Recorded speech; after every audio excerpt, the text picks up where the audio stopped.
तो आज हम बात करेंगे द आर्ट ऑफ। इस टाइम किसका कॉल है? हेलो हेलो सर, मनाली चलें? नेकी और पूछ पूछ भाई। तो फाइनली हिमांशु आ गया, वो भी लेट। तो ये आ गई हमारी बस। क्षेत्र में ही वेदर काफी ठंडा हो गया है।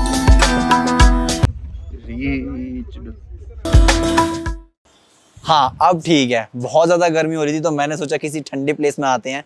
तो अब मैं आया हूँ मनाली। तो अब मैं आपको बताऊंगा the art of story telling in street photography.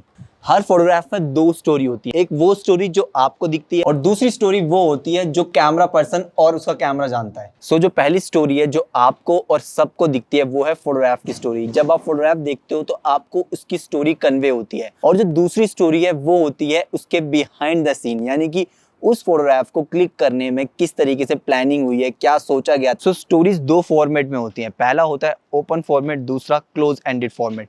So basically open ended format वो फॉर्मेट होता है जो आप स्ट्रीट फोटोग्राफी के अंदर देखते हैं, जिसमें व्यूअर के ऊपर दे दिया जाता है उस स्टोरी को कि वो उस स्टोरी को, उस फोटोग्राफ को देख के कुछ भी स्टोरी कन्वे कर सकता है अपने हिसाब से। सो जो सेकंड स्टोरी होती है वो होती है close ended story. So basically जो आप डॉक्यूमेंट्री फोटोग्राफी देखते हैं उस फोटोग्राफी के अंदर ऑब्जेक्टिव होता है, आपको एक प्रॉपर कैप्शन दिया जाता है जिससे व्यूअर को एक पर्टिकुलर डायरेक्शन में इशारा किया जाता है कि मैं इस पर्टिकुलर फोटोग्राफ के थ्रू ये पर्टिकुलर स्टोरी कन्वे करना चाहती हूँ या चाहता हूँ, जो भी फोटोग्राफर है।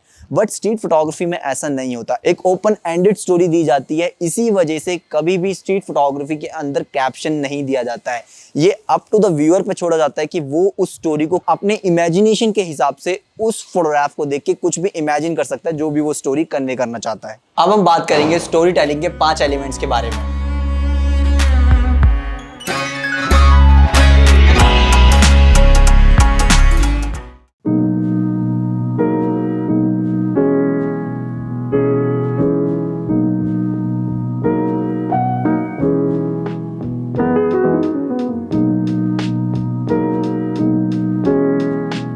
हमने सुबह प्लान किया था कि हम घूमने जाएंगे कहीं पे, बट बारिश हो रही है बहुत तेज।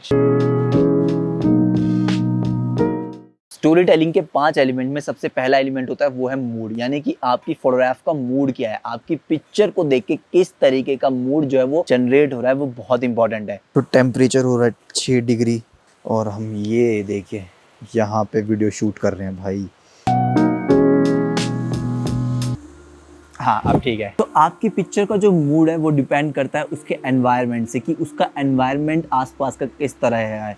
आप अगर मेरी पिक्चर्स देखेंगे इन सर्च ऑफ लाइट के अंदर, तो मैंने फोटोग्राफ बोला नहीं जा रहा ठंड के मारे अगर आप मेरी पिक्चर्स देखेंगे इन सर्च ऑफ लाइट की, तो उसमें आपको पता चलता है कि वो जो मूड है आसपास का, जो वहाँ पे फॉग है, जो लाइट है, वो उन फोटोग्राफ से एक डार्क फील आ रहा है, एक अलोन का फील आ रहा है, जो कि काफी अच्छा है। आप चाहे वीडियो मेकिंग कर रहे हैं, चाहे आप फोटोग्राफ क्लिक कर रहे हैं, आपके फोटोग्राफ का वाइट बैलेंस कैसा है, उसमें कलर सेंस क्या है, उसके आसपास की क्या चीजें हैं, उस पर आपका मूड डिपेंड करता है। और वही आपके व्यूअर को रोकता है कि आप किस तरीके के एसेंस के साथ अपने व्यूअर को ले जाना चाहते हैं अपनी स्टोरी के अंदर, चाहे वो हैप्पीनेस का मूड हो, सैडनेस हो, सस्पेंस हो, या फिर और किसी तरीके का मूड हो।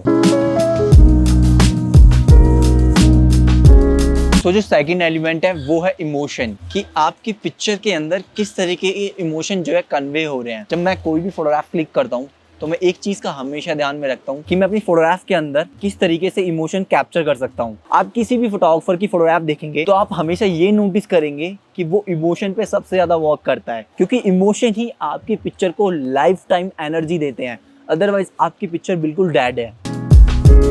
सो जो तीसरा पॉइंट है, जो तीसरा एलिमेंट है वो आपको जो ध्यान में देना है वो है नरेशन। अब मैं नरेशन के बारे में बाद में बताऊंगा, पहले बहुत तेज भूख लग रही है, पहले पराठा खा लेता हूँ फिर हम बात करते हैं। एक बाइट खाने के बाद पराठा बहुत टेस्टी है। बहुत सही है भाई, बहुत सही। अब नरेशन के लिए 2 चीजें बहुत ज्यादा इंपॉर्टेंट है। एक तो आप अपने फ्रेम में क्या ऐड ऑन कर रहे हैं, और दूसरी चीज आप क्या रिमूव कर रहे हैं अपने फ्रेम से।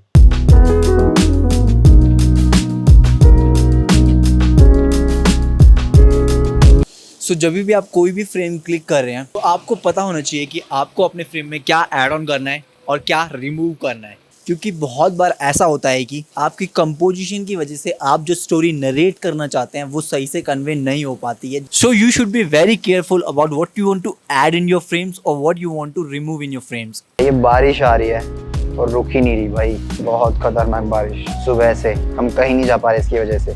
So the next point is IDEA यानी कि आइडिया। सो बेसिकली आपका आइडिया क्या था आपकी पिक्चर्स को क्लिक करने के लिए?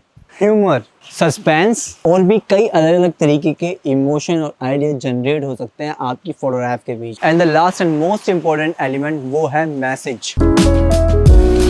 आप अपनी फोटोग्राफ्स के थ्रू क्या मैसेज कन्वे करना चाहते हैं अपने व्यूअर को या फिर अपनी ऑडियंस को? मेरे पास शब्द नहीं है आपको बताने के लिए कि मैं क्या देख रहा हूँ भाई। Ultimate bro, ultimate.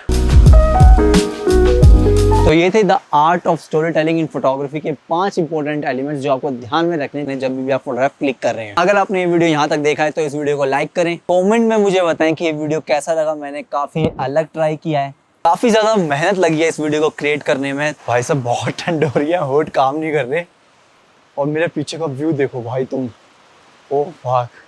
तो ये वीडियो यहाँ तक देख लिया है तो सब्सक्राइब करना मत भूलना।